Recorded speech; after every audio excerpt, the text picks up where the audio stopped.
Mari kita sama-sama membuka satu bagian dari kitab suci di dalam seri eksposisi Yohanes kita. Let us turn to a passage of scripture in our exposition of the book of John. Dari Yohanes pasal yang ke-12. From John chapter 12.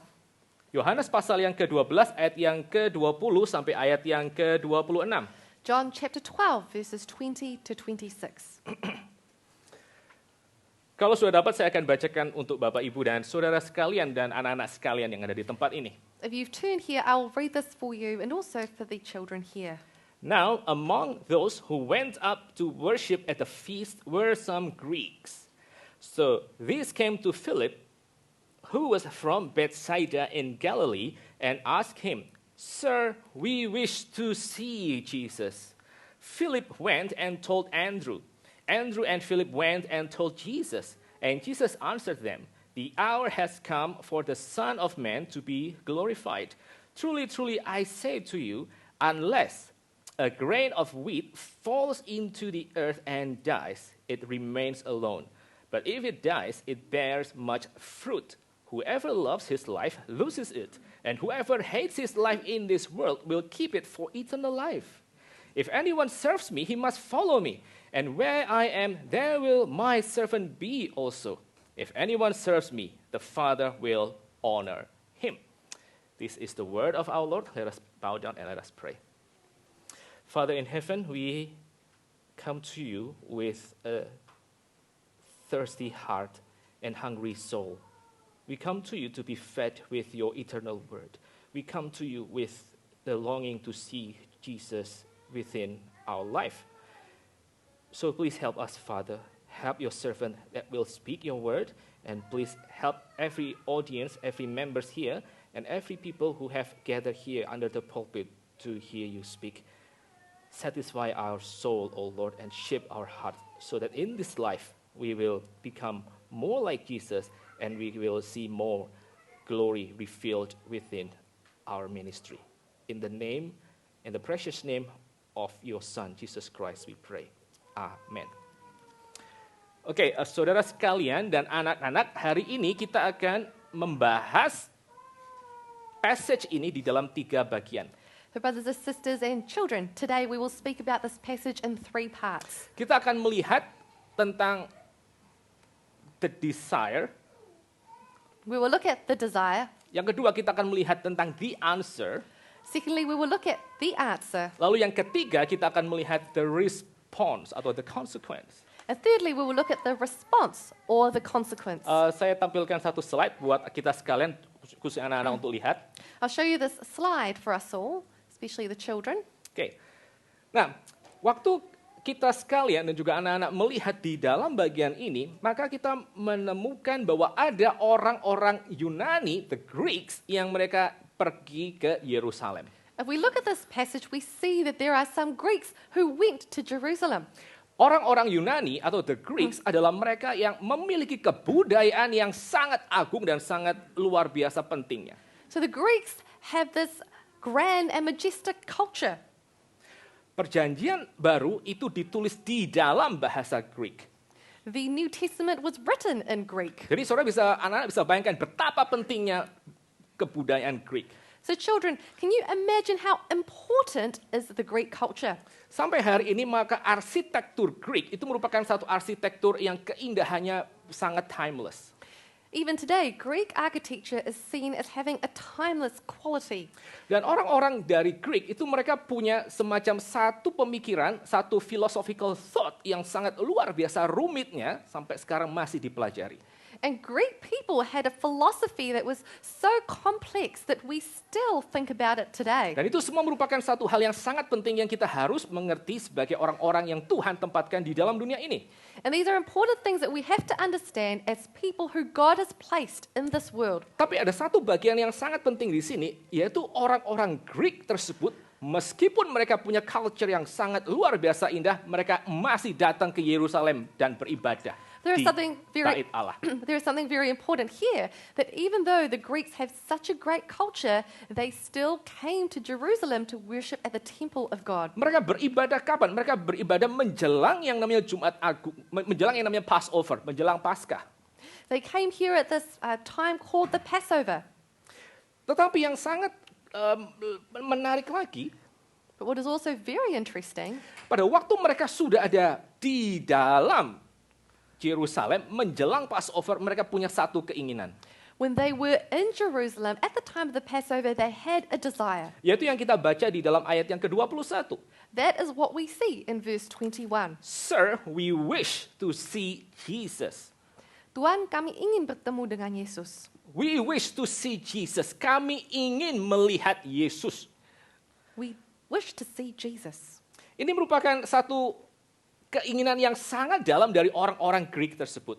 This is a great desire that the Greeks had. Dan bahkan ini merupakan satu topik yang sangat penting di dalam seluruh Injil Yohanes. And in fact, this is a very important topic in the Gospel of John.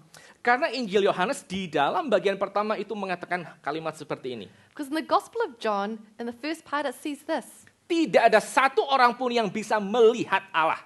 not a single person can see God. Tapi anak Allah yang tunggal yang di pangkuannya itu yang menyatakan Bapa kepada orang yang dia mau.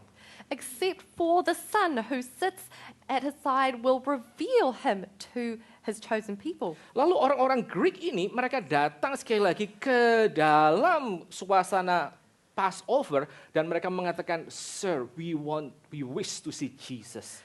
So the Greeks came at this event of the Passover and they said, Sir, we wish to see Jesus. Sekali lagi di dalam Passover. Once again, at Passover. Passover itu perayaan apa sih?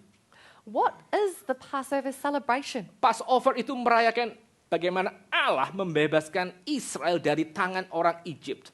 Passover is a celebration of God releasing Israel from the bonds of the Egyptians. Dan pada waktu orang-orang Greek ini datang kepada Philip dan mereka mengatakan, we wish to see Jesus. And when these Greeks came to Philip and said, we wish to see Jesus, Mereka semacam punya satu pengertian bahwa the substance dari seluruh Passover ini itu pusatnya ada di dalam diri Tuhan Yesus. they had the understanding that the substance of the Passover celebration was found in Jesus. Allah yang membebaskan Israel dari tangan Egypt adalah Allah yang sekarang hadir di dalam diri Tuhan Yesus. The God who freed the Israelites from the bondage of Egypt is now found in the person of Jesus Christ. Dan orang-orang Greek itu yang mereka berasal dari kebudayaan yang sangat luar biasa indahnya. These Greeks who came from such a great culture, Dan mereka mengatakan, we wish to see Jesus. and they said, we wish to see Jesus. Itu merupakan satu hal yang berarti apa? Seluruh yang mereka miliki di dalam kebudayaan mereka, bahkan ketika mereka mencicipi perayaan Passover, This means that everything that is great in their culture, and in fact, everything that they can taste in the celebration of the Passover, itu tidak akan ada artinya sampai mereka kemudian berjumpa dengan Tuhan Yesus. will be meaningless unless they meet Jesus. Ini merupakan satu pelajaran yang sangat penting yang kita sebagai orang dewasa maupun anak-anak juga harus pelajari. This is an important lesson that we, as adults or as children, need to understand. Saya mau tampilkan satu gambar untuk kita semua bisa mengerti konsep ini lebih jelas. I want to give you a picture so that we can understand this better. Oke, sekalian saudara-saudara dan anak-anak, apa yang ingin kamu lihat di dalam hidup ini? My brothers and sisters and children, what do you want to see in your life? Kamu ingin lihat apa? What do you want to see? Mungkin sebagian dari saudara atau sebagian dari anak-anak yang mengatakan, saya ingin untuk melihat, Maybe some of you, maybe some children might say, I want to see. melihat apa? Oh, what is this? Saya ingin melihat Paris, dunia yang sangat indah yang katanya Paris itu the most romantic city in the world.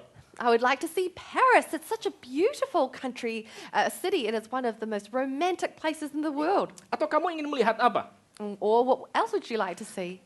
Saudara dan kita sekalian serta anak-anak, mungkin kita ingin melihat diri kita itu memiliki begitu rumah yang sangat indah dan sangat mewah. Maybe you would like to see yourself in a home that is beautiful and grand. I want to see this in my life. Saya mau lihat ini di dalam kehidupan saya. Atau mungkin kita sekalian kita juga ingin memiliki begitu banyak mainan, hal-hal yang indah yang kita bisa nikmati di dalam hidup kita. Or perhaps we would like to see lots of toys and attractions that we can experience in our lives. Siapa yang anak-anak di sini pernah nonton Batman Lego? Who of you here have seen Batman Lego? Waktu Batman Lego ditanya oleh para superheroes yang lain, When Batman Lego was asked by the other superheroes, "What is your superpower?" superpower kamu apa? Maka ingat nggak Batman bilang apa? Do you remember what Batman says? "I am rich." Saya kaya. Superpower saya adalah uang yang banyak. My superpower is that I have lots of money. Nah, ini semua adalah hal-hal yang semua orang di dalam dunia itu ingin lihat terjadi di dalam hidupnya. These are things that everyone in this world wants to see happening in their lives. Tapi sekarang saya secara khusus bicara kepada anak-anak. But now I'm speaking specifically to you children. Sekarang bayangkan, dan juga orang dewasa, sekarang Yes, bayangkan adults. kamu semua mendapatkan seluruh impian yang ingin kamu lihat. But imagine that all of the dreams that you had are fulfilled. Kamu bisa pergi ke Paris dan melihat pemandangan yang sangat indah. You could go to Paris and see the beautiful sights. Tapi, waktu sampai di Paris, But when you get to Paris, kamu tersesat. you get lost. Kamu tidak bisa melihat orang tuamu di bandara. You can't find your parents at the airport. How does it make you feel? Kamu akan merasa bagaimana pada waktu kamu tidak bisa melihat orang tuamu di bandara? How would you feel when you lose your parents at the airport? Atau pada waktu kamu punya rumah yang sangat... Oke, next. Waktu kamu sudah sampai di satu tempat, lalu kamu hilang di tengah orang banyak. What if you were in a place and you get lost in the midst of a sea of people? Kamu tidak bisa melihat wajah orang tuamu. You cannot see your parents' faces. Apakah yang namanya Paris atau tempat-tempat yang lain itu menjadi indah? Is Paris or those other places beautiful then? Apakah itu masih indah? Would it still be beautiful? Mungkin kalian akan berpikir bahwa kalau tahu seperti ini, saya tidak akan pergi ke Paris dan better tinggal bersama dengan orang tua saya. Maybe you might think, if this is the case, I'd rather not go to Paris and stay with my mum and dad. Atau bayangkan hal seperti ini. Or imagine this. Kamu punya rumah yang sangat indah, rumah yang sangat megah, dan punya begitu banyak mainan di dalam kamarmu. You have a grand and beautiful house and you have so many toys in your bedroom. Atau di dalam rumah saudara. Or maybe in your house. Saudara punya jam tangan, saudara punya Rolex, saudara punya Cartier, dan seterusnya. You might have lots of watches, Rolexes and Cartiers and all sorts of things. Dan saudara punya koleksi, let's say, diamonds, dan seterusnya. You might have a diamond collection. Sama seperti anak-anak, mungkin kamu punya koleksi Lightning McQueen yang sangat banyak.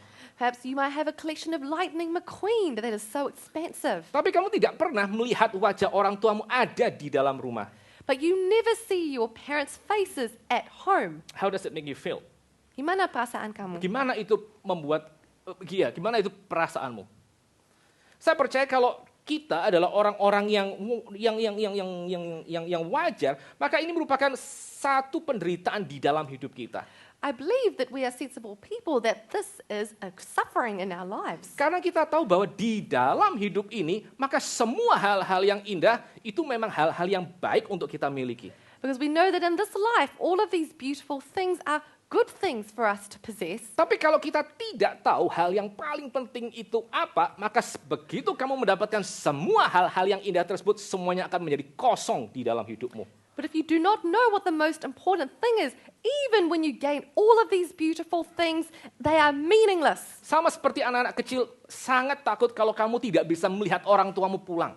Such as children who feel very afraid when you can't see your parents coming home. Hal yang sama itu juga terjadi di dalam setiap jiwa orang. The same thing happens in each person's soul. Apa yang kamu alami di dalam jiwamu, kamu sangat gelisah ketika tidak bisa melihat orang tuamu, itu yang terjadi di dalam hidup setiap manusia. What you experience in your soul when you can't see your parents coming home is the same restlessness that is experienced by every single person. Apa yang sebenarnya ingin dilihat oleh orang? What do people actually want to see? Itu yang kemudian dikatakan sekali lagi oleh orang-orang Greek pada waktu mereka bertemu dengan Philip. That is what is said by the Greeks when they meet Philip. We want to see Jesus. Kami ingin untuk melihat Tuhan Yesus. We wish to see Jesus. Dan tanpa itu maka semuanya itu adalah menjadi sia-sia. And without that, everything is pointless. Saudara sekalian, ini juga merupakan salah satu prinsip yang sangat penting di dalam hidup kita sebagai orang Kristen. This is also one of the important principles in our lives as Christians. Pada waktu kita sudah percaya kepada Tuhan Yesus di dalam hari yang pertama, We believe in Jesus Christ on the very first day. itu seperti kita mendapatkan satu pengalaman kita glancing terhadap wajah Tuhan Yesus. We have the experience of glancing at the face of God. Saudara tahu apa yang namanya glancing? Do you understand what glancing means? Glancing itu berarti melihat sekilas, itu glancing. Glancing means seeing quickly. Dan di dalam prinsip seperti ini, maka pertumbuhan rohani itu bukan hanya terus-menerus glancing kepada wajah Tuhan Yesus, But in this experience, spiritual growth is not just continually glancing at Jesus' face. tapi spiritual growth, pertumbuhan rohani itu berarti kita mulai bergerak dari sekedar glancing wajah Tuhan Yesus, kita menjadi orang yang gazing upon his face. But spiritual growth is moving from glancing to gazing upon Jesus' face. Kita bergerak dari sekedar melihat wajah Tuhan Yesus menjadi memandang wajah Tuhan. We go from glancing to gazing upon Jesus' face. Dan anak-anak sekalian, dan saudara sekalian, Children and all of our brothers and sisters, pada waktu kita memikirkan bagian ini bahwa orang-orang Greek itu ingin untuk melihat Tuhan Yesus, when we think about this part, and the Greeks wanted to see the face of Jesus, bukankah ini merupakan satu kebenaran yang akan kita sesungguhnya terima setelah kita menghembuskan nafas kita yang terakhir? this is not a truth that we would accept when we have exhaled our last breath. Begitu kita menghembuskan nafas yang terakhir dan kita buka mata 1 detik setelahnya, When we breathe our last breath and open our eyes in the next moment, kita tidak akan melihat Paris. we're not going to see Paris. Kita juga mungkin nggak akan melihat rumah kita yang di dalam dunia. We also might not see our house in this world. Tapi apa yang akan kita lihat? But what will we see? Kita akan melihat dan memandang Yesus Kristus. We will see and gaze upon the face Dan of kalau di Jesus. akhir hidup kita akhirnya memandang Yesus Kristus, If at the end of our lives we gaze upon the face of Jesus, maka harusnya pemandangan akan wajah Tuhan Yesus yang akan kita terima di akhir hidup itu yang akan mengatur hasrat kita di dalam dunia ini. that it ought to be that vision of the face of Jesus that we will see at the end of our lives be what orders our lives. Sekali lagi, poin yang pertama dari bagian ini, Again, the first of our points, the desire, itu apa? the desire. What is that? Memandang Tuhan Yesus. To see Jesus. Lalu kita akan masuk ke dalam bagian, kita akan masuk ke dalam bagian yang kedua. Ya, anak-anak sekalian, kamu bisa membayangkan betapa sukacitanya seorang anak ketika akhirnya dia bisa melihat wajah orang tuanya lagi. And we'll enter into the second part. So children, can you imagine how happy you would feel when you find your parents again? Ya, ini akan merupakan satu realita ketika kamu juga melihat wajah Tuhan Yesus di dalam hidupmu. And this will be the reality when you see the face of Jesus in your life. Nah, tetapi yang berikutnya, hal yang kita harus juga perhatikan, poin yang kedua, But the second point here, pada waktu kita merenungkan bahwa di dalam dunia ini, sama seperti orang Greek, kita harus melihat Tuhan Yesus sebagai satu pemenuhan hidup kita. when we meditate in our lives, that like the Greeks, we see Jesus as a fulfillment of our lives. Pada waktu kita sekali lagi menyadari bahwa hanya memandang kepada Tuhan Yesus ini yang akan menjadikan hidup kita berharga dan berarti, We recognize that gazing upon Jesus is the only thing that will make our lives meaningful. maka pertanyaan adalah bagaimana saya atau memandang wajah Tuhan Yesus? The question is, how can I gaze upon Jesus' face? Bagaimana saya tahu bahwa saya sedang melihat Tuhan Yesus yang sejati? How do I know that I am gazing upon the face of the true Jesus? Karena sebetulnya di dalam dunia ada begitu banyak versi tentang siapakah Tuhan Yesus. Because in the world, there are so many versions about who Jesus is. Ada orang yang mengatakan, ada agama yang mengatakan Tuhan Yesus hanya sekedar orang yang baik. There are people who say that Jesus is only a good person. Dia mempunyai teladan hidup yang sangat indah yang kita sebagai orang Kristen itu kita harus tiru. He has a great life pattern that we as Christians ought to follow. Ada yang mengatakan bahwa Tuhan Yesus is a very wise teacher. There are people who say that Jesus is a very wise teacher. Banyak pengajaran-pengajaran Tuhan Yesus yang itu sangat penting dan itu betul-betul diterapkan oleh orang-orang yang bukan Kristen. There are many teachings of Christ that are very important and that are lived out even by people who are not Christian. Mungkin kamu pernah mendengar tentang satu orang yang bernama Mahatma Gandhi.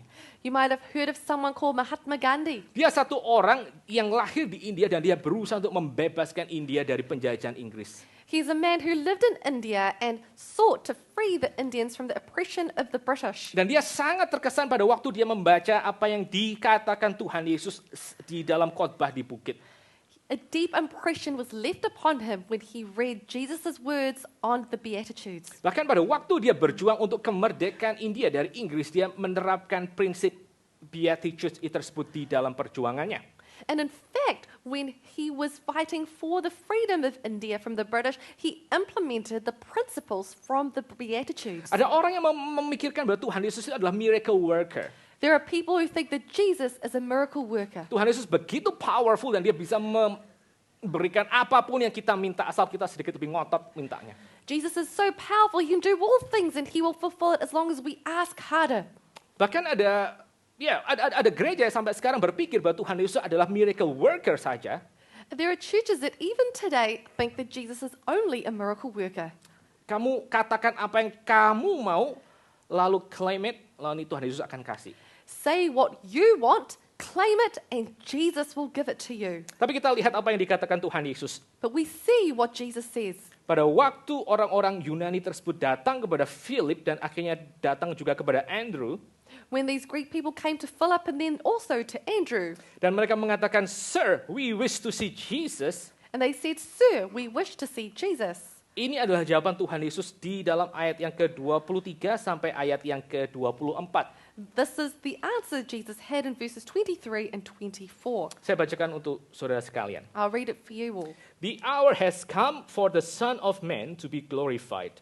Truly, truly, I say to you, unless a grain of wheat falls into the earth and dies, it remains alone. But if it dies, it bears much fruit. Apa yang dikatakan Tuhan Yesus pada waktu dia mendapatkan keinginan, we wish to see Jesus? What did Jesus say when he got the question, we wish to see Jesus? Tuhan Yesus bicara tentang satu benih gandum yang harus jatuh ke tanah dan harus mati. Jesus speaks about a grain of wheat that has to fall into the ground and die. Nah, seperti ini ya. Tuhan Yesus mengatakan yang namanya benih itu harus masuk ke dalam tanah, harus jatuh, baru setelah benih itu jatuh maka dia bisa bertumbuh. Jesus says that a grain of wheat has to fall into the ground, die, and only after that can it produce fruit. Pelan-pelan dari benih yang ada di dalam tanah, yang sudah dikubur di dalam tanah itu akan muncul kehidupan yang baru. Slowly from the seed that has been buried in the ground, there will come new life. Dan kehidupan yang baru itu kehidupan yang lebih indah dari kehidupan yang dikuburkan tadi. And this new life is better than the life that was buried before. Nah, lihat gambar ini ya. Benih jatuh ke dalam tanah, lalu pelan-pelan dia bertumbuh. See here, the seed falls into the soil and it slowly grows. Ya, sampai akhirnya dia berbunga. Until later it produces fruit. Nah, pada waktu Tuhan Yesus mengatakan kalimat seperti ini merupakan satu kalimat yang sangat penting.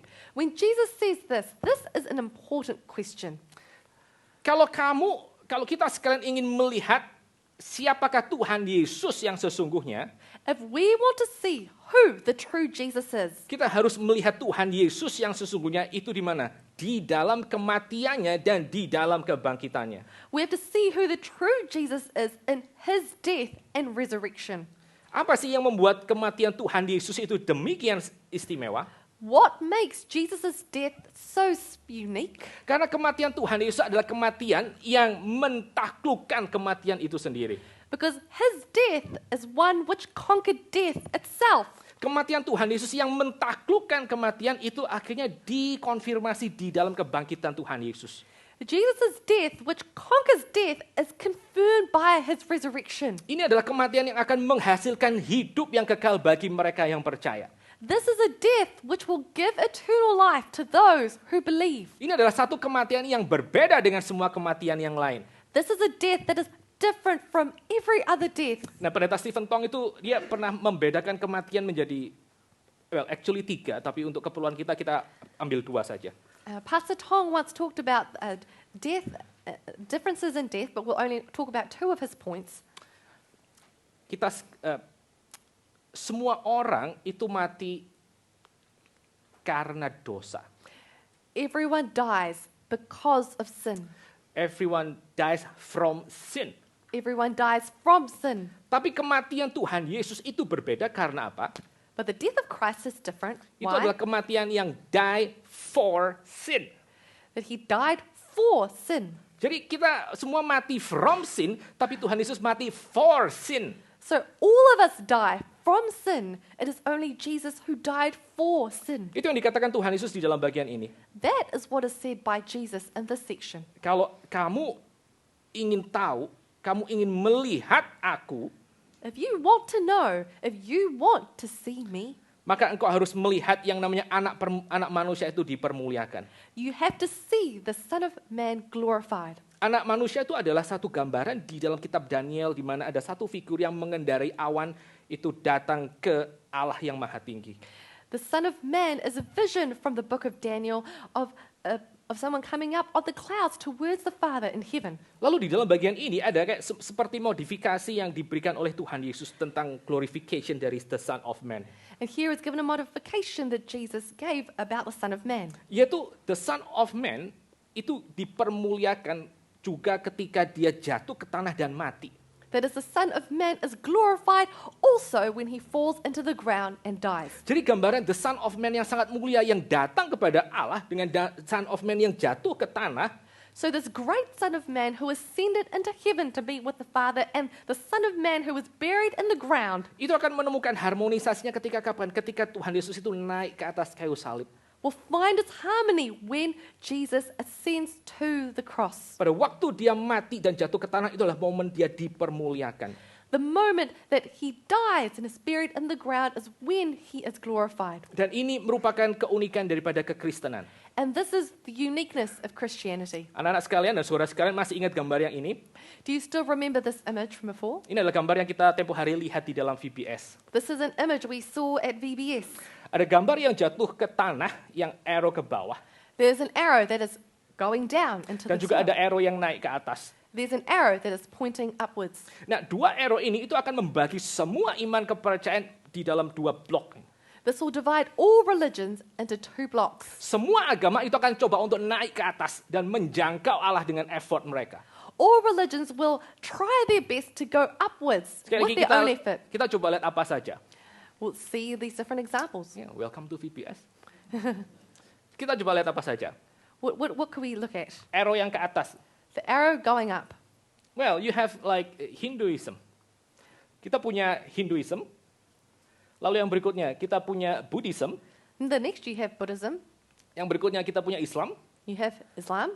Yang berikutnya kita punya Taoism. You have Taoism. Dan berikutnya kita punya Confucianism. You have Confucianism. Kita punya Shintoism. You have Shintoism. Dan in a way kita juga punya atheism actually. We actually also have atheism. Semua orang berusaha untuk mencapai the ideal dengan kekuatan mereka sendiri. Everyone is trying to reach an ideal with their own strength. Itu semua yang akan kamu lihat pada waktu kamu mempelajari semua agama-agama dan semua sistem kepercayaan yang lain. That is something that you will learn as you learn about other religions and every other system of belief. Tapi sekali lagi Tuhan Yesus mengatakan kalau kamu ingin melihat aku yang sesungguhnya, Once again, Jesus says that if you want to see me, the real me, engkau harus melihat ketika aku dipermuliakan. you have to see when I am glorified. Yaitu ketika aku jatuh ke tanah dan kemudian mati untuk memberikan buah hidup yang kekal. That is when I fall into the soil and die and produce eternal fruit. Maka di dalam seluruh dunia, So in this entire world, satu-satunya benih yang jatuh ke tanah dan akhirnya mati, the only seed that falls into the ground and dies itu adalah Tuhan Yesus sendiri. is Jesus himself. Injil Yohanes mengatakan di dalam perikop di awal, di dalam chapter pasal pertama. The book of John says in the first chapter, Pada mulanya adalah firman, firman itu bersama dengan Allah dan firman itu adalah Allah.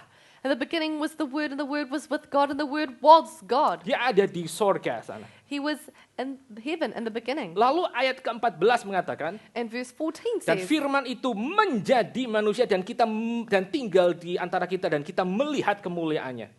and the Word became flesh and dwelt among us, and we have seen his glory. Tuhan Yesus yang di sorga itu turun ke dalam dunia, Jesus from heaven came to earth. menjadi manusia, He became man. and furthermore, dan lebih jauh lagi, dia mati seperti benih yang ditanam di dalam bumi. And furthermore, he died as a seed that was planted in this world. Tapi sekali lagi kita melihat pada hari yang ketiga, maka Tuhan Yesus bangkit dengan tubuh yang mulia. You see that Jesus rose again with a glorified body Dan dia menjadi sumber hidup bagi orang-orang yang percaya. and became the source of life for those who believe. Pada waktu kita mau melihat sekali lagi Tuhan Yesus, When we want to see Jesus, kita cuma bisa melihat Tuhan Yesus yang tersalib dan Tuhan Yesus yang bangkit. we can only see Jesus who was crucified and resurrected. Sekarang kita lihat poin yang ketiga. I'll look at the third point now. Oke, sebelum itu. But before that, Saya mau kasih satu poin satu kali lagi. I would like to give another point. Pada waktu kita mengatakan kita mau melihat Tuhan Yesus, When we say we want to see Jesus, dan melihat Tuhan Yesus itu berarti melihat Tuhan Yesus yang tersalib, and seeing Jesus means seeing Jesus who is maka crucified, bayangkan seperti ini. then imagine this. Pada waktu engkau masih kecil, waktu engkau masih baby, When you were still a baby, waktu engkau masih helpless, when you were still helpless, bagaimana caranya kamu bisa melihat orang tuamu? how could you see your parents? Jawabannya adalah, And the answer is untuk engkau melihat orang tuamu, for you to see your parents, maka orang tuamu harus melihat engkau terlebih dahulu. your parents have to see you first, Sama seperti seorang bayi just like a baby yang tinggal di dalam baby cot, who lives in a baby cot. dia tidak bisa melihat orang tuanya dengan kekuatannya sendiri. They can't see their parents with their own strength. Adalah orang tuanya yang harus datang dan menggendong dia dan membuat bayi itu menatap kepada wajah orang tuanya. It is their parents that have to carry them and face the baby so that they can see them. Ini merupakan satu pelajaran yang sangat penting. This is a very important lesson. Di dalam hal yang rohani maka prinsipnya pun sama. In our spiritual lives, the principle is the same. Pada waktu kita sekalian dan anak-anak sekalian bisa melihat Tuhan Yesus yang tersalib, And we and our children can see Jesus crucified on the cross. pada waktu kita bisa melihat Allah di dalam diri Kristus dan salibnya, We could see God in the cross of Christ. maka adalah terlebih dahulu Allah yang melihat kepadamu melalui salib Kristus. It is God who first sees you through the cross of Christ. Kalau Allah tidak menggendong kamu dan membuat kamu melihat kepada dirinya di dalam Kristus, engkau juga tidak akan bisa melihat kemuliaan Tuhan. If God does not carry you and cause you to see Christ on the cross, you will not be able to see that. Jadi pada waktu kita memikirkan Tuhan, saya mau melihat wajah Tuhan, So when you think, Lord, I want to see your face, saya mau melihat wajah Tuhan di atas kayu salib, I want to see the Lord's face on the cross, maka itu berarti apa? what does that mean? Maka itu berarti Tuhan sedang menggendong kamu untuk memalingkan wajahmu memandang kepada Tuhan Yesus. That is Christ, that is God who is carrying you so that you can face towards Christ. Apa yang menjadi keinginan manusia yang paling dalam? What is man's deepest desire? Yaitu memandang Allah. To see God, Memandang Yesus Kristus itu adalah keinginan manusia yang paling dalam. to see Jesus. That is the man's deepest desire. Lalu apa jawabannya? Bagaimana kita bisa memandang Tuhan Yesus yang sesungguhnya? So, what is the answer? How can we see Jesus? Kita memandang Tuhan Yesus sesungguhnya di dalam diri Tuhan Yesus yang dia jatuh ke tanah, yang dia mati, dan kemudian dia bangkit kembali. We see Jesus in his death and his resurrection. Tapi juga berikutnya yang ketiga. But also, thirdly, Apa yang harusnya menjadi respons kita setelah kita memandang kepada Tuhan Yesus? what should be our response after we have seen Setelah Allah Christ? menggendong kita dan memalingkan wajah kita untuk melihat kepada Tuhan Yesus yang di atas kayu salib dan bangkit. After God has carried us and turned our faces towards Jesus Christ on the cross. Maka hal yang ketiga yang kita perlu kerjakan adalah kita harus membuat Tuhan Yesus itu seen oleh orang lain. The third thing that we must do is cause Christ to be seen by others. Semua orang yang sudah melihat Tuhan Yesus, mereka akan cari orang lain supaya orang lain itu juga melihat kepada Tuhan Yesus. Everyone who has seen Christ must find others so that they too can see Christ. Murid Tuhan Yesus yang pertama, Jesus' first disciples, yaitu John dan Andrew, that is John and Andrew, setelah mereka datang dan tinggal bersama dengan Tuhan Yesus di dalam rumah, after they came and lived with Christ in his house, maka Andrew pergi dan dia cari Peter dan dia mengatakan, "We have found the Messiah." Andrew went to seek Peter and said, "We have found the Messiah." Lalu Andrew membawa Peter untuk datang kepada Tuhan Yesus dan akhirnya Peter bisa melihat Tuhan Yesus sendiri. And Andrew brought Peter to Christ, that Peter could see Christ for himself. Tuhan Yesus dia memanggil Nathanael, memanggil Philip untuk mengikut dia. And Peter called Philip to follow him. Jesus called Philip to follow him. Lalu akhirnya Philip dia memanggil Nathanael. And Philip then called Nathanael. Dan bersama dengan Philip, akhirnya Nathanael dia melihat Tuhan Yesus. And together with Philip, they saw Christ. Itu semua diceritakan dalam John chapter 1. That is what is told in John chapter 1. Maka sekali lagi untuk kita orang-orang yang sudah melihat siapakah Tuhan Yesus di atas kayu salib, kita punya responsibility untuk juga membawa orang lain melihat Tuhan Yesus yang sama. So as people who have seen Christ on the cross, we have the responsibility to also cause others to see Christ. Ini bukan hanya urusan orang dewasa, This is not just an adult's responsibility. tapi juga tanggung jawab kita bahkan ketika kita masih anak-anak. It is also our responsibility even as children. Tapi bagaimana caranya kita bisa memperlihatkan kehidupan Tuhan Yesus di dalam diri kita? But how can we see the work of God in our lives? Kita lihat ayat yang ke-25 sampai ayat yang ke-26. Verses 25 and 26. Saya bacakan untuk saudara sekalian dan anak-anak. I will read it for you all. Whoever loves his life loses it, and whoever hates his life in this world will keep it for eternal life. If anyone serves me, he must follow me. And where I am, there will my servant be also. If anyone serves me, the Father will honor him. Maka di dalam ayat-ayat ini kita belajar satu prinsip yang penting. So in these verses we learn an important principle. Untuk memperlihatkan wajah Tuhan Yesus kepada orang-orang lain, To see the face of God for others, kita juga harus punya pola hidup yang sama seperti pola hidup Tuhan Yesus. we also need to have the same life pattern as Jesus Christ. Yaitu rela untuk jatuh ke tanah supaya kita bisa mati dan akhirnya berbuah. That is also being willing to die in the ground so that we may bear fruit. Apa yang dikatakan Tuhan Yesus di dalam bagian ini, ayat ke-25 sampai ayat ke-26, What is Jesus saying in verses 25 and 26? itu merupakan satu undangan untuk semua orang Kristen yang percaya. It is an invitation to all Christians Untuk akhirnya tidak menggenggam nyawanya sendiri, bahkan berani untuk melepaskan nyawanya demi hidup yang kekal yang sudah diberikan itu. to not hold on to their life tightly, but be willing to let go and die. Seperti kata satu hymn, Such as the words of a hymn, to be happy in Jesus, just to trust and obey.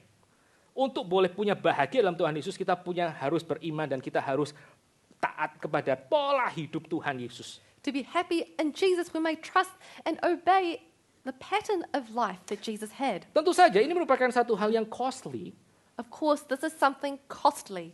karena Tuhan Yesus menginginkan kita bahkan untuk memberikan nyawa kita sendiri kalau itu terjadi. Because Jesus, in fact, challenges us to give up our lives when it comes down to it. Tetapi juga sekaligus Tuhan Yesus mengatakan bahwa itu merupakan satu hal yang layak untuk dikerjakan.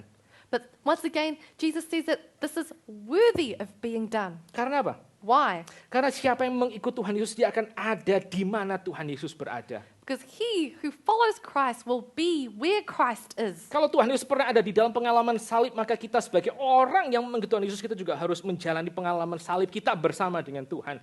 If Christ has experienced the cross, then we as Christians also have to be willing to experience this cross with him. Kalau Tuhan Yesus sekarang ada di dalam kemuliaan bersama dengan Bapa, maka orang Kristen yang mengikut Tuhan Yesus pun kita mengalami persekutuan yang indah bersama dengan anak dan Bapa. And if Jesus Christ is now glorified with the Father, then we as Christians who are walking with him can also experience beautiful fellowship with the Father and the Son. Apakah yang paling berharga di hadapan Allah Bapa? What is the most valuable thing in the eyes of the Father? Yaitu adalah Allah Anak. That is the Son. Itulah kenapa Tuhan Yesus bisa mengatakan kalimat ini. That is why Jesus can say these words. If anyone serves me, the Father will honor him. Barang siapa yang melayani aku, maka Bapakku, God the Father, akan menghormati dia.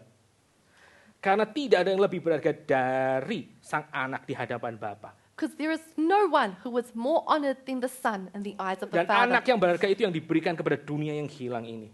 And it is this Son who was given to this lost world. Dan betapa itu merupakan satu privilege untuk orang boleh melayani Tuhan dan bahkan menyerahkan nyawanya demi Tuhan Yesus yang sudah mati bagi dia. What a privilege it is for people to be able to serve God and, in fact, give up their lives to be with Him. Itu semua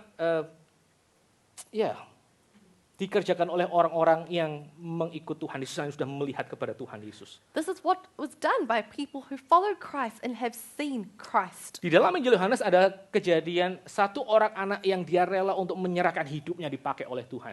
In the Gospel of John, there is a story of a child who was willing for their life to be used by God. Ya itu dan dia memberikan 5 roti dan 2 ikan kepada Tuhan Yesus hari itu. He gave up his 5 loaves and 2 fishes to Christ that day. Semuanya dia berikan kepada Tuhan. He gave everything to Jesus. Lalu pada waktu Tuhan multiply the bread and the fish, waktu Tuhan memperbanyak roti dan ikan itu, And when Jesus multiplied the bread and the fish, maka ada begitu banyak orang yang bisa mendapatkan berkat dari 5 roti dan 2 ikan yang diberikan oleh anak tersebut. so many people received blessing from the 5 loaves and 2 fishes that this child gave. Dan mereka bukan hanya sekedar terima berkat dari roti dan ikan yang sudah dimultiply, They didn't just receive blessing from the 5 loaves and 2 fishes that were multiplied, tapi ada berkat lebih dalam yang diberikan di dalam John chapter 6. but there is a deeper blessing that is given in John chapter 6. Yaitu mereka mendengar Tuhan Yesus berkata demikian. That is, they heard Jesus say these words. I am the living bread that came down from heaven. Aku adalah roti hidup yang turun dari sorga. Itu adalah berkat terbesar dari semua orang yang hari itu berkumpul dan menikmati roti fisik dan juga ikan tersebut. That is the greatest blessing that these people had who were experiencing and enjoying the physical loaves and fishes. Karena apa? Why? Karena ada satu orang anak yang dia berani untuk memiliki pola kehidupan seperti Tuhan Yesus. Dia meletakkan nyawanya, dia menyerahkan nyawanya 500 dan 2 ikan itu, dan dia melihat itu berbuah. Because there was a child who was courageous enough to give their life, to follow in the pattern of Christ by giving their 5 loaves and 2 fishes for God to use. Tadi di dalam bagian ini kita melihat bagaimana orang-orang Greek itu mereka datang kepada Philip dan juga kepada Andrew. In this section we see that the Greeks came to Philip and Andrew. Saudara sekalian dan anak-anak, apakah kita tahu apa yang terjadi dengan kehidupan Philip dan Andrew setelahnya? My brothers and sisters, do you know what happened to Philip and Andrew's lives later? Menurut, let's say, sejarah gereja, According to church history, kemungkinan besar Andrew itu dia mati disalib. the likelihood is that Andrew was crucified. Dia entah mati disalib secara normal, kepala di atas. It is unclear whether he was crucified the normal way with his head pointing upwards, Versi yang lain mengatakan dia mati dengan disalibkan dengan kepala di bawah sama-sama seperti Peter.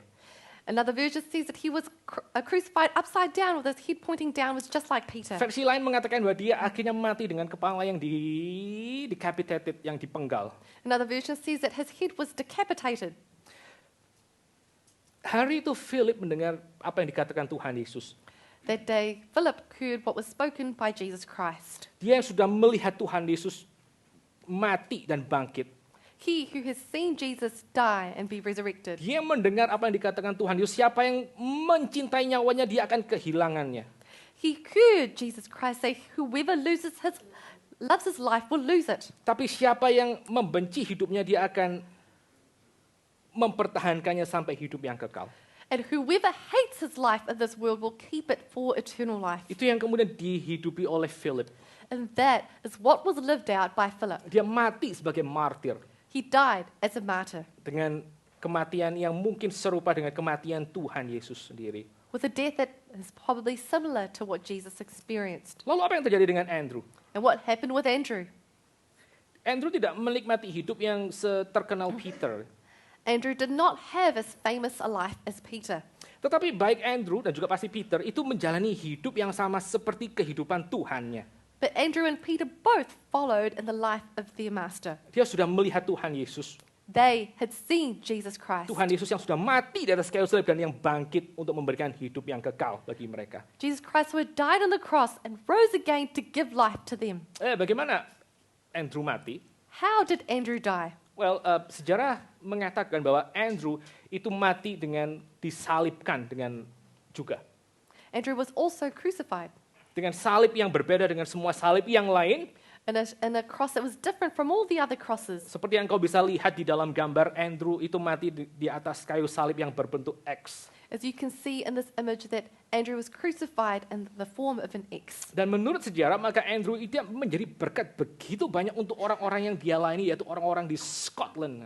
And according to history, Andrew was a great blessing to the people who he served, that is, the people of Scotland. Makanya kalau engkau melihat bendera dari negara Scotland, itu ada simbol X.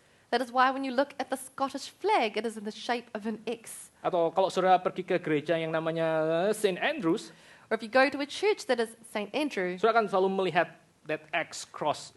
you will see that X-shaped cross. Baik Philip maupun Andrew, mereka hidup dan mati seperti tuannya. Whether it's Philip or Andrew, they died like their master. Tapi apakah mereka menyesali kehidupan yang seperti itu? Like, did they regret that kind of life? Ya, apakah mereka menyesali hidup yang seperti itu? Do they regret their life? Alkitab mengatakan pasti tidak. The Bible says, of course not. Karena sekali lagi ini yang dikatakan oleh Tuhan Yesus kepada orang-orang yang mau mengikuti Dia dan menyerahkan nyawanya sampai akhir bagi Dia. Because these are the words of Jesus to those who follow him and who are willing to give up their lives for him. If anyone serves me, the Father will honor him. Barang siapa yang melayani aku, maka Bapakku akan menghormati dia. Itu yang kita bisa pelajari di dalam hari ini. That is what we can learn today. Yohanes pasal yang ke-12 ayat 20 sampai ke-26. In John chapter 12, verses 20 to 26, Kita belajar apa? what do we learn? Ya, kita belajar tentang apa itu artinya menjadi orang Kristen. We learn what it means to be a Christian. Menjadi orang Kristen berarti kita menjadi orang yang akhirnya sadar bahwa saya tidak bisa bersandar dan hidup di dalam dunia yang sudah jatuh ke dalam dosa ini. As a Christian, we have to realize we cannot rely and live like this world that has already fallen into sin. Saya harus memandang kepada Tuhan Yesus. I must look towards Christ. Dan di mana saya bisa memandang Tuhan Yesus yang sejati? And where can I gaze upon the true Christ? Saya memandang kepada Tuhan Yesus yang sejati hanya kepada Tuhan Yesus yang diberitakan dengan salib dan kebangkitannya. I gaze upon the true Christ who has been revealed only through his death and resurrection. Dan pada waktu saya sudah memandang kepada Tuhan Yesus yang tersalib dan yang bangkit untuk saya, maka saya rela untuk menyerahkan diri saya membuat Tuhan Yesus itu semakin terlihat bagi orang-orang sekitar saya. And when I view Christ who has died on the cross and been resurrected, then I am willing to display him in my life to those around me. Nah, saya mau terakhir saya bicara kepada anak-anak sekalian, So last dan juga time, saudara sekalian. as in closing and speaking to the children and also to you all. Kamu mungkin begitu lahir, kamu lahir di dalam keluarga Kristen. Maybe you were born into a Christian family. Kamu sudah dengar cerita tentang Tuhan Yesus dari sejak kamu kecil sampai kamu besar sekarang. You've heard the story of Christ from the time you were young and to the time you were old. Apalagi engkau pergi misalnya ke dalam gereja dan ke dalam sekolah minggu dan mendengar kisah yang sama. Moreover, you come to church and you go to Sunday school and you keep hearing the same story. Atau engkau akhirnya di dalam anugerah Tuhan engkau pergi ke sekolah Kristen dan mendengar cerita yang sama. And by God's grace, some of you might go to a Christian school, you hear the same story at school. Dan kamu mungkin mengalami bahwa ini semua merupakan satu tradisi Kristen. Maybe you experience this all as just Christian tradition. Sudah betul-betul terbiasa dengan cerita di dalam kitab suci dari kecil sampai hari ini. You are so used to the Christian stories from the time you were young until now. Demikian juga untuk saudara sekalian. And the same is for us all. Mungkin kita semua sudah sangat sering mendengar kisah tentang hal seperti ini. Perhaps we have all heard these stories many times. Lalu kalau hari ini saudara dan juga anak-anak sekalian And perhaps today, for you all and for the children, mengatakan kepada Tuhan, Tuhan saya ingin untuk melihat Tuhan Yesus lebih jelas. you might say to God, God, I want to see you more clearly. Bagaimana saya betul-betul bisa melihat Tuhan Yesus yang tersalib itu nyata bagi saya. How can I see truly Jesus who was crucified so that he's real in my life? Terakhir saya mau kasih saudara dan juga anak-anak sekalian, ini adalah janji Tuhan yang Tuhan itu berikan kepada Israel.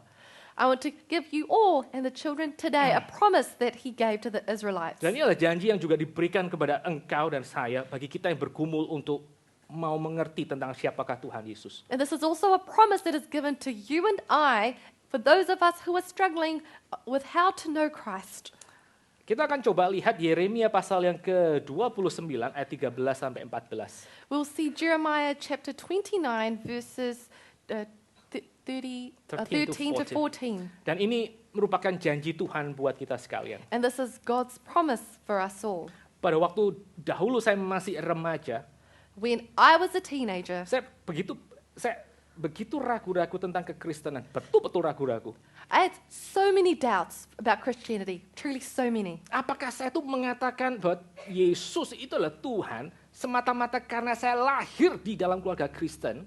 When I say that Jesus is Lord, is this only because I was born in a Christian family? Apakah saya mengatakan bahwa Tuhan Yesus Juru Selamat itu adalah karena saya memang dari kecil ke sekolah minggu? When I say that Jesus is my Savior, is it only because I've gone to Sunday school from the time I was Bagaimana young? kalau itu semua ternyata hanya sekedar hasil pendidikan saja? What if all of it is just a consequence of my education? Bagaimana saya tahu bahwa memang Tuhan Yesus itu benar? How can I know that Jesus is real? Saya betul-betul bergumul I truly struggled, dengan penuh ketakutan. filled with much fear. Bagaimana kalau itu semua adalah salah? What if all of this is wrong? Lalu satu orang ibu yang menjadi pembina remaja saya, And one of the ladies who was leading the youth group at that time, dia mengatakan dan memberikan ayat ini. she gave this verse to me. Yeremia 29 ayat yang ke-13 sampai 14. Jeremiah verses 29, verses 13 to 14. Oke, anak-anak, kalau kamu bisa baca, kita baca sama-sama. If you can read, let us read together, children. Ya, 1, 2, 3. Oke, 1, 2, 3. You will seek me and find me. When you seek me with all your heart, I will be found by you, declares the Lord. Ini adalah janji Tuhan. Siapa yang mencari aku dengan segenap hatinya, This is God's promise. If you seek me with all of your heart, pasti aku akan memberikan diriku ditemukan oleh orang yang cari itu. I will be found by those who seek me. Dan itu adalah janji Tuhan. This is God's promise. Kalau engkau mencari aku, engkau pasti akan menemukan aku. If you truly seek me, you will find me. Hari ini engkau sekalian yang lahir dan besar di keluarga Kristen, ke sekolah Kristen, ke gereja Kristen tentu saja. Those of you who grew up in Christian families, go to Christian schools, and also come to Sunday school, of Dan course. kamu bergumul apakah ini semua adalah the truth yang kamu sungguh-sungguh bisa hidupi dan even the truth yang kamu bisa letakkan hidupmu atasnya. And you're struggling with whether or not this is the truth that you can live by, and in fact, the truth that you can die by. Maka sekali lagi ini adalah janji Tuhan. This is the promise of God. Janji Yahweh Allah Israel. This is the promise of Yahweh, the God of Israel. Siapa yang cari aku, dia pasti akan menemukan aku. Whoever seeks me will find me, Dan kau akan menemukan janji ini nyata. and you will find this promise to be true. Engkau akan menemukan bahwa Yahweh yang berkata demikian, Allah yang berkata demikian, And you'll find the Yahweh who says this, the God who says this. adalah Allah yang juga naik ke atas kayu salib dan memberikan hidupnya untuk engkau dan saya. It's the God who also went to the cross and gave his life for you and I. So yeah, seek him and he will give himself to be found. Carilah dia dan dia akan memberikan dirinya ditemui. Mari kita sama-sama tunduk kepala, kita masuk di dalam doa. Let us bow our heads and pray. Could you lead us in prayer? Lord, you have given us your word today. Father, you know each of our hearts and the depths of our relationship with you. We cannot pretend before you. You know, Lord, whether we are truly believing and whether we are truly your children.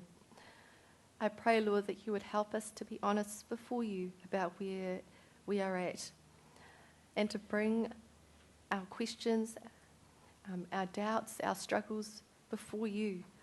Give us a heart that truly wants to seek you, that does not deceive ourselves with regards to our relationship with you. Father, may your word produce fruit in each of our hearts. May you challenge each of us, Lord, those of us who do not know you yet, but also for those of us who know you, that we would not be Christians who are just playing around who are wasting our lives, Lord. Yes, Lord. Help each of us to be Christians who are truly willing to pick up our cross and follow you. Thank you, Father, for your word, and may you change our lives, and may you not allow us, Lord, to forget your Son. In Jesus' name we pray. Amen. Amen.